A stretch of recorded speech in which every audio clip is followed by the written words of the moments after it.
프라치에 대해서 알고 있는 치과 의사라면 프라치를 추천해야 됩니다. 프라치가 적합한 환자에게 프라치를 권하는 건 당연한 거죠. 프라치가 적합하지 않은 환자한테 생리를 뽑고 프라치를 권장하는 치과 의사는 세상에 없습니다. 그렇게 잘못된 정보를 가지고 프라치가 나쁘다는 식으로 표현하는 것도 제 의사는 틀리다고 봐요. 프라치를 알고 안 하는 거하고 모르고 안 하는 건 큰 차이가 있습니다. 프라치가 모든 환자에게 정답은 아니에요.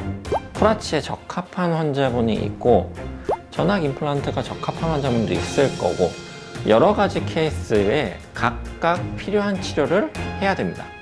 안녕하세요. 에투알드 서울치과 원장 치테리어 이장욱입니다. 앞에서 서두가 좀 길었죠? 프라치가 적합한 환자분이 있는 거고요. 전악 임플란트가 적합한 환자분이 있는 거고 그냥 임플란트 크라운이 적합한 환자분이 있는 거예요. 전악 임플란트 케이스를 생리를 뽑아가지고 임플란트 프라치를 하는 것도 아니고요.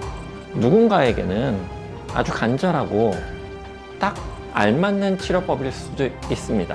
이런 프라치를 단지 안 해봤거나 단점을 부각시켜서 하면 안 된다고 표현하는 것은 오히려 잘못된 거죠. 그런데 이런 걸 단순히 남아있는 치아가 몇 개가 있으면 된다, 안 된다 이렇게 딱 나눌 수는 없거든요. 예를 들자면 환자분께서 치과에 왔는데 나머지 치아들은 다 뼈가 녹아가지고 흔들리고 빠진 치아도 있고 상태가 너무 안 좋아요. 그런데 한 3개 정도 치아가 뼈가 좀 붙어있는 수준으로 제 위치는 아니고 다 삐뚤삐뚤하게 돼 있어요. 이런 경우에 뼈가 좀 남아있어서 흔들리지 않는다는 이유만으로 그 치아를 남겨놓으면 막상 그 치아를 가지고 보철을 할 수가 없어요. 이러면 어떻게 되는 거냐는 거죠. 그러니까 제 위치에 정상적으로 남아있는 치아가 있으면 뽑을 이유는 전혀 없어요. 그러니까 그런 경우라면 모르겠지만 그렇지만 또 나머지 치아들은 다 망가져서 뼈가 다 녹아있는데 2-3개의 치아, 3-4개의 치아만 아주 멀쩡한 뼈를 가지고 정상적인 위치에 남아있는 케이스가 과연 있을까요? 말로는 그럴 수 있다고 얘기할 수는 있어요. 그렇지만 저는 그런 케이스를 본 적이 없거든요. 프라치가 맞냐 틀리냐를 가지고 논쟁을 하는 거는 의미가 없는 얘기예요. 정확하게 말씀드리면 예전에는 전악 임플란트밖에 없었어요. 근데 지금은 뼈가 많이 녹은 환자분들은 프라치라는 아주 좋은 치료법이 나온 거예요. 그러면 환자분이 전악 임플란트가 맞으면 전악 임플란트 하시면 되는 거고 프라치가 더 적합하면 프라치를 하셔야겠죠. 그런데 그거를 무조건 계속 전악 임플란트로만 치료하는 것이 과연 옳을 것이냐? 그거는 저는 아니라고 생각합니다.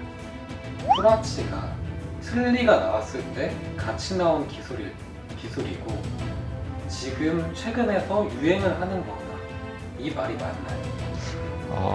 틀니는 되게 역사가 오래됐죠.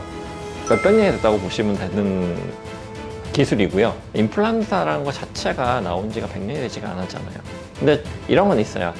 지금 나온 건 아니고 10수년 전에 이 개념이 학계에서 선풍적인 약간 센세이션을 일으켰어요. 아니 저렇게 할 수 있다고? 와 되게 대단한데? 그런데 그게 그 당시에는 흐지부지 됐어요. 왜냐하면 그 당시 기술력으로는 그걸 현실화할 수가 없었거든요. 당일날 치아를 올려주는 게 쉽지가 않은 거예요. 근데 지금 이게 각광을 받고 있는 이유는 CT랑 구강 스캐너가 정밀해져서 이거를 정말 현실화시켰던 거죠. 예를 들자면 라이트 형제가 비행기를 처음 생각한 건 아니잖아요. 갈릴레오도 비행기에 대한 개념을 그려놨었어요. 근데 누구도 그걸 현실화시키지 못했던 거잖아요. 기술의 발전, 과학의 발전이 사람의 상상력과 아이디어를 현실화시킨 거고 그게 지금의 프라치, 지금 인기를 끌고 있는, 각광받고 있는 프라치가 된 겁니다. 프라치를 하려면 생리 뽑는 걸 유도를 한다고 하더라고요. 프라치를 하려고 오는 환자분들이 저희는 보통 유튜브를 보고 치과에 가서 환자분은 틀니밖에 방법이 없어요. 임플란트는 안 돼요 라는 얘기를 듣고 낙담하신 분들이 찾아오시는 경우가 대부분이에요. 유튜브에 된다 안 된다 얘기들은 헷갈리죠? 치과에서 엑스레이 찍어서 뼈 없는 거 저도 확인을 하고, 없지만 프라치는 턱부에다 심는 거기 때문에 가능합니다. 걱정하지 마세요 말씀을 드려요. 그런데 여기서 앞뒤가 바뀌어가지고 치아가 멀쩡한 게 남아있는데 제가 왜 프라치를 하겠어요? 만약에 어금니가 한쪽에 남아있다고 한다 그러면 그 남아있는 치아를 살려두고 나머지 부분에 프라치를 하기도 해요. 신경 써야 될 부분도 많고 더 어려운 부분도 있지만, 저도 환자분이 남기고 싶은 치아가 있다고 한다 그러면 그걸 보존하고 프라치를 하기도 한단 말이죠. 그러니까 그거는 잘못된, 잘 알지 못하는 분이 약간 거부감에 하시는 말씀이 아닐까 생각합니다. 유튜브에 뭔가 앞뒤 말이 안 맞고 뭔가 소감을 주장하는 말들이 나올까요? 그러니까 이런 거예요. 내가 못한다고 얘기하시는 의사 선생님들은 잘 없어요. 그게 나쁘다고 얘기하시는 경우가 대부분입니다. 프라치도 마찬가지예요. 알고 잘하고 꾸준히 환자를 보는 치과 선생님이 계실 거고요. 알긴 하는데 해봤는데 문제가 생겨가지고 안 하시는 원장님이 계실 거고요. 알긴 하는데 해본 적이 없는 원장님이 계실 거고, 뭔지 모르는 원장님이 계세요. 이렇게 네 가지가 있는 거죠. 세 번째, 네 번째 원장님들은 하실 말씀이 없죠. 안 해봤으니까 그냥 안 해본 건데 아 이거는 모르겠다, 이건 나쁘다, 이렇게 그냥 얘기하시는 분이 있을 거고, 두 번째 분들이 조금 안타까운데 해봤는데 무슨 문제가 생겨가지고 자기는 이걸 못하는 거예요.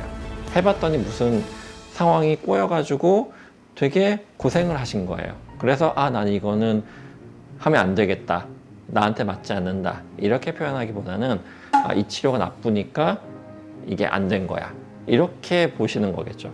근데 첫 번째 있잖아요. 알고 해봤고 잘하고 계신 원장님들이 있단 말이에요. 저도 그렇고요. 저는 그냥 계속 잘하고 있어요. 그런데 이제 그런 얘기를 들으면 되게 안타까운 거죠. 아, 저 원장님께서 왜 저런 얘기를 하게 됐을까? 무슨 문제가 있었길래 저렇게 부정적으로 입장이 바뀌었을까? 그게 이제 안타까울 뿐이에요.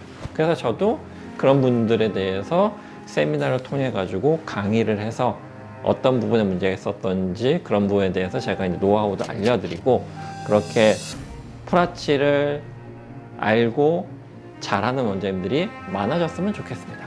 프라치는 정말 마지막 기회예요.